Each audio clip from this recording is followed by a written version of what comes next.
It's a bitter pill to swallow. Ladies and gentlemen, from Cincinnati, Ohio, he's an NWF Hall of Famer, the manager of champions, Professor Bitterman, Kirk Sheppard. It's a bitter pill to swallow.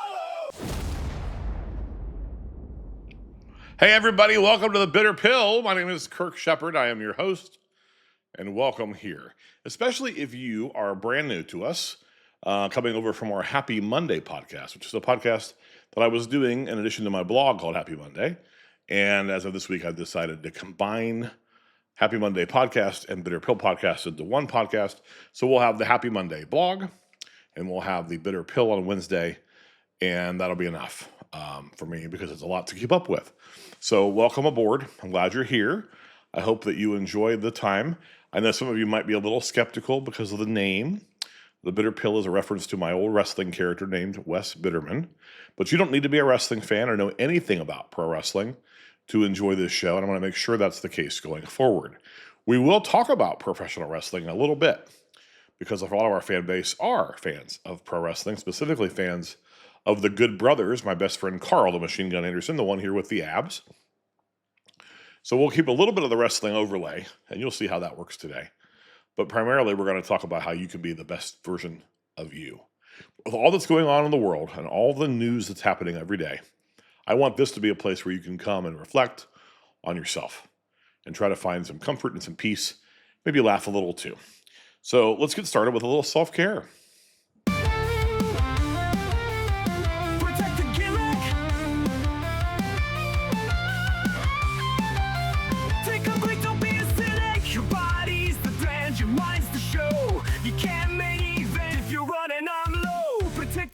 So in professional wrestling parlance, the gimmick is your character.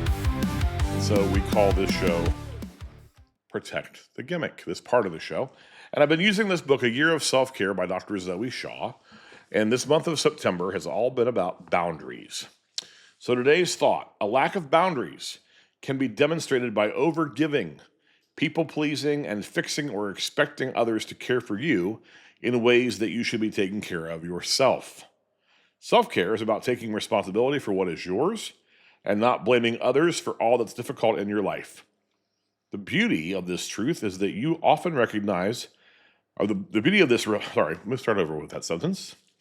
The beauty of this truth is that you recognize that you have the power to create the life that you want. Often, the drive to have others take care of you comes from a need to be loved. So how can you love yourself better? Interesting.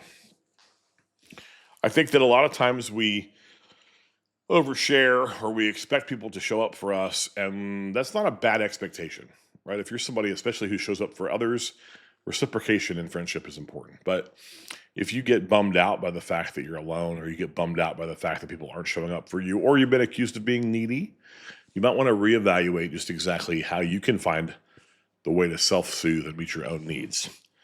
And we're going to talk a little bit more about that in this section called Kayfabe. Let's do the music cue, though, because I love this song. Pull back the curtain, tell them how it's done, but don't ruin the illusion, because that ain't no fun.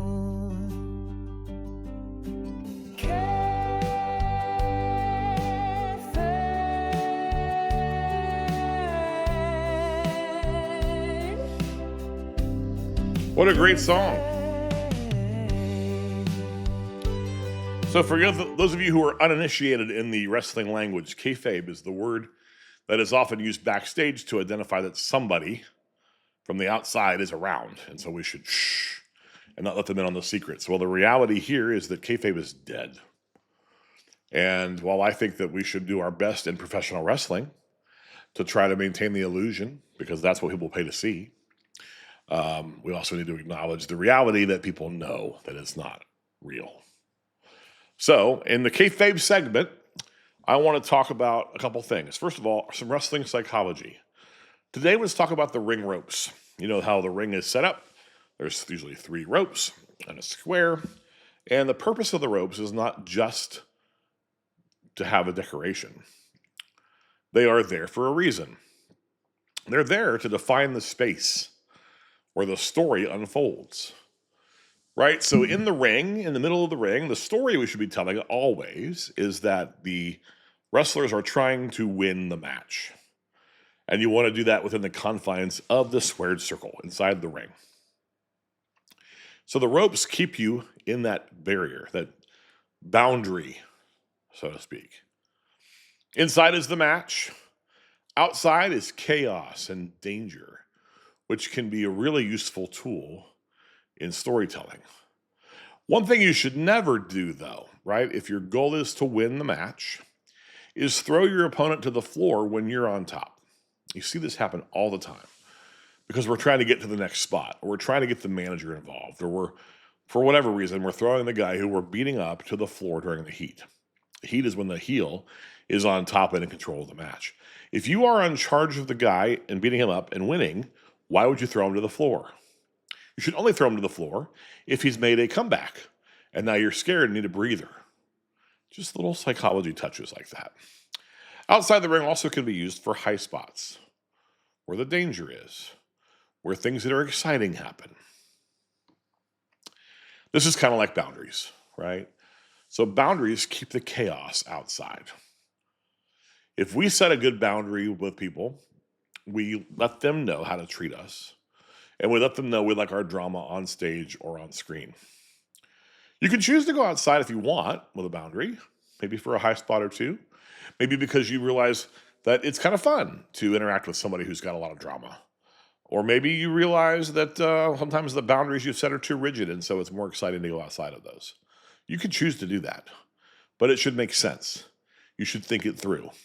It should be all centered around whatever your goal is. We're going to talk about Soul Audit, my book, in just a moment, but I hope that that kayfabe lesson about boundaries resonates to both the wrestling fan and the non-wrestling fan, and that you understand what we're trying to say. And now back to the music. Pull back the curtain, tell them how it's done, but don't ruin the illusion, 'cause that ain't no fun.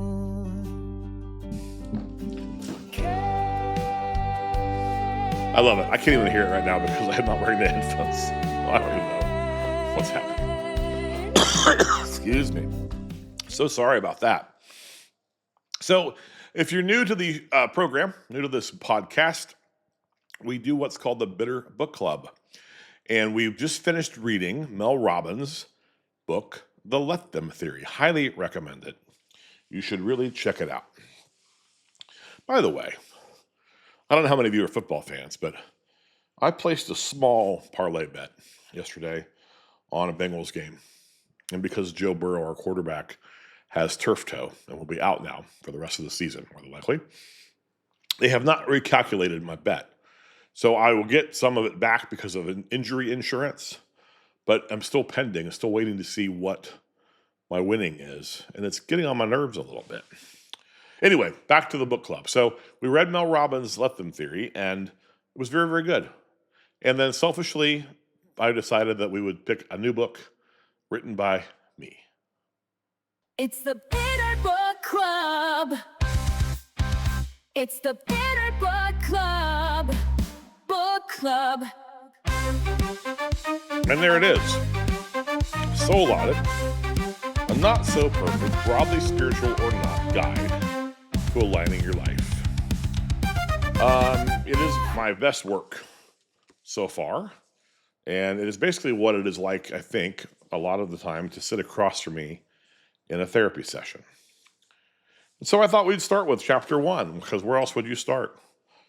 And the chapter is called Nothing to Be Afraid of, because a lot of people hear audit and they freak out because audits are notoriously scary things. But we're going to learn that maybe the audit isn't so scary after all. Here's the core problem I'm addressing in the book. There's often a gap between the self that we live and the self that we long to be. There's a gap between who we say we are or who we want to be and who we actually are. And that gap creates disconnection, exhaustion, and the feeling that something is off. And if your car is misaligned, your mileage goes up, your tires wear down faster, and you do damage to the car. If your soul is misaligned, same thing happens to you. Now, we're not talking about soul as in a religious idea. It's not a theological debate. We're talking about the core of who you are. Your intuition, your wiring, your gut sense. That's the soul. The essence of you is your soul. It's the part of you that knows when life doesn't fit. So in order to align that, we need to do an audit. Now, audits don't create problems, right? They reveal them. So when I was a manager of a place that was having an audit, especially if I just took over that team, I loved the audit because the audit would show me the problems that I needed to fix without me having to do the work to find them. Think of an audit as a flashlight, not as a threat. Pretty cool, right? Once we figure out what the issues are, then we can choose what stays, what goes, and what realigns. And we're going to do that through the course of several different domains throughout this book club discussion. And while it probably would be helpful for you to read the book, and it would help me if you would buy a copy from Amazon or from me at kirksheppard.com, I would strongly urge you to please watch the show anyway, or listen to the podcast anyway, because I'm going to go out of my way to explain the concepts in the book without you having to have read it. Okay? So let's talk about performance versus authenticity. Cause that's the bottom line. Stone Cold Steve Austin was popular, and most popular, when he played the redneck rebel. Why was that? Well, because the ringmaster character didn't suit him. The WCW version of him, where he was playing a character that was supposed to be a pretty boy, was okay. His in-ring work was good, but it just was missing something. His ECW work was more aligned with who he was, but still was missing a piece. And the piece it was missing, because they were in Philadelphia, was the Texas rattlesnake, was the trucks, and the boots, and the attitude of an actual cowboy, a redneck. We took Stone Cold Steve Austin, Steve Williams, and turned him up to 11, but it was an authentic version of him, just dialed up higher. I think that's important to pay attention to when we think about our own selves. Who do we want to be? We want to be authentic to who we are. That's going to connect us the best. My goal for you with the Soul Audit is that you'll become one version everywhere. So compartmentalization is useful, but it's heavy. You know, I've been doing 2 podcasts, right? I've been doing Happy Monday, which is a lot lighter, shorter, based on the blog that I write, which is very much self-improvement focused. No wrestling content. And then I've been doing The Bitter Pill, which is sort of a hybrid of self-improvement meets professional wrestling. And truth be told, this is more fun. And these are longer because I have more to say. And so when I was trying to compartmentalize and just do the wrestling podcast without any of the self-improvement stuff, it fell flat. So when I figured out how to merge the two and become aligned, this show has become much, much more, at least fun for me to produce. So alignment equals freedom, ease, groundedness. When we come into alignment, when we realize who we are and live that out, you no longer feel out of sorts. The goal is for you to be the same person that you are now in every room you go into. Even as a therapist, I do my very best to show up just like this. I wear these Roosevelt shirts. I wear jeans. In fact, I talked about one time when I wore jeans in session and versus when I wore Dockers. We'll get to that in a second. In order to be authentic, though, you must know who you are. Authenticity equals knowing who you are, but alignment equals living it out loud. Without alignment, authenticity still feels like performance. Let's think about that for a second. If authenticity is knowing who you are, but alignment is the piece where you live it out loud, the idea is that without alignment, authenticity still feels like performance because you may know who you are, but you aren't living it. When I was a new therapist in private practice, I had the opportunity to operate in a second location. The first location, my primary spot, was in a place called Harrison. It was a rural town on the west side of Ohio on the border into Indiana. And it was people that I like I had grown up around. I grew up on a farm. This was like farm folk. I wore jeans. I showed up as me. I felt very comfortable with them. And then we got this opportunity to go to Blue Ash, a nice suburban, affluent neighborhood in Cincinnati. And I felt like I needed to wear slacks, dress pants, khakis. I needed to dress up. I needed to fit the vibe. And I had a hard time keeping clients. People weren't coming back to see me. So when I decided to wear jeans and be me and authentically me all the time, guess what? Clients started coming back. I was connecting with them on an authentic level because I was actually being who I was, which is a jeans wearing kind of guy. Authenticity builds connection. We'll revisit that idea because I think a lot of you will be like taking a big breath there and wondering what that means. So here's your homework for this week's Soul Audit section. If you'd like to read chapter 2, great. We will talk about that next week. It's about values, but your homework is actually to think about these questions. Where am I tempted to perform, or where do I have to perform? Is it at work? Is it at church? Is it with my family? Who brings out the real me? Which one of my friends am I actually authentic with? And then where do I feel drained? Where do I feel exhausted? Is there some place in my life that is wearing me out because I might be misaligned? That's your homework. Think through those things and we'll report back next week. If you're in the Patreon for the Good Brothers, you can respond there. And if you are a Substack subscriber, on my Substack, you can respond there. And if not, you can email me at professorbitterman@gmail.com. Or you can just keep it to yourself and do the homework for you. Because as we learned in the self-care book, sometimes doing things for ourselves is the best act of love we can give. Here's the takeaway. Alignment is slow work, but good work. It's going to be hard, but it's going to be worth it. We're going to start with curiosity, not judgment. There is no such thing as getting this wrong. There is just working on getting it better. Finally, less pretending, more being. I'm writing a new book right now called Do Less, or Be More, Do Less. I can't wait to get into some of those concepts with you as we go through this as well. Next week, we're going to talk about values. It's a thing I love to talk about. It's a thing I think you're going to have an eye-opening experience with if you'll come back and join us. So make sure you pick up a copy of Soul Audit. You can get it on Amazon. Your bookstore can order it for you. It is free on Kindle Unlimited. And if you can't afford it and you really want to read it, please reach out to me and see if we can work something out.